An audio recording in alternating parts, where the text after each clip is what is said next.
لوگوں، اگر تم کو مرنے کے بعد جی اٹھنے میں کچھ شک ہو تو ہم نے تم کو پہلی بار بھی تو پیدا کیا تھا، یعنی ابتدا میں مٹی سے، پھر اس سے نطفہ بنا کر، پھر اس سے خون کا لوتھڑا بنا کر، پھر اس سے بوٹی بنا کر جس کی بناوٹ کامل بھی ہوتی ہے اور ناقص بھی، تاکہ تم پر اپنی خالقیت ظاہر کر دیں۔ اور ہم جس کو چاہتے ہیں ایک میعاد مقرر تک پیٹ میں ٹھہرائے رکھتے ہیں،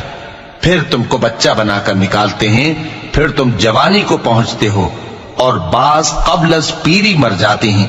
اور بعض بڑھاپے کی نہایت خراب عمر کی طرف لوٹائے جاتے ہیں کہ بہت کچھ جاننے کے بعد بالکل بے علم ہو جاتے ہیں۔ اور اے دیکھنے والے،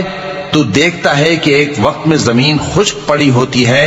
پھر جب ہم اس پر مے برساتے ہیں تو وہ شاداب ہو جاتی اور ابھرنے لگتی ہے اور طرح طرح کی بارونق چیزیں اگاتی ہے۔